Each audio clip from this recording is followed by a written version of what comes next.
खोर्धा जिला जटणी तरापुई बरपदा गाँ बरुणई मंदिर ताला भांगी मध्यरात्रि चोरी होता अभियोग होने ग्रामवासी जटणी थाना लिखित अभियोग कर घटनास्थल जटणी पुलिस पहुंची तनाखना कर मंदिर परिसर दुर्बृत्त मैंने मूल्यवान सुना रूपा पितल सामग्री और हुंडी बाक्स ताड़ी नहीं जाइथिबा लिखित अभियोग उल्लेख रही समस्त सामग्रीर आनुमानिक मूल्य 2 ରୁ 3 लाख टंका हेबो बोली अनुमान करा जाउछि एवं ग्रामवासी माने मध्य एने सूचना दैछन्ति। गत 18 तारिख रे समान ढंग रे हनुमान मंदिररू चोरी होइतिला। तेबे बारंबार मंदिररू चोरी हेउतबारु ग्रामवासी माने असंतोष प्रकाश करिसन्ति।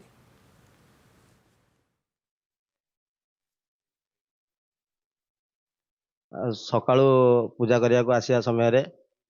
हमर मंदिर मेन गेट भांगी भितर जोड़ाए गेट अच्छी से जोड़ा जाक गेट भांगी ताला नहीं दान बक्स नहीं मंदिर माँ को चांदुआ रूपार हाराहारी 2-3 केजी चांदुआटे नहीं जाइछन्ती आ मकुट किरीटी ठाकुराणी नहीं जाइछन्ती आउ चांदी माँ को मथामणी भी नहीं जाइछन्ती आउ मंगलसूत्र हार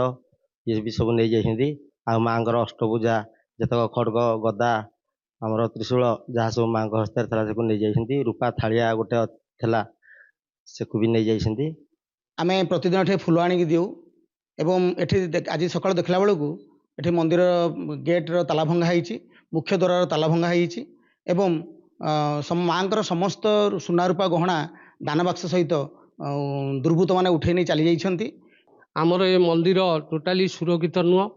आमे एठी सबु संप्रदायर लोक बसवास एठारे करूअछु तेणु मंदिर सुरक्षित पे प्रशासन को आमे निवेदन करूँ मंदिर केमती आम सुरक्षित रहा आम निजे केमती सुरक्षित हवा।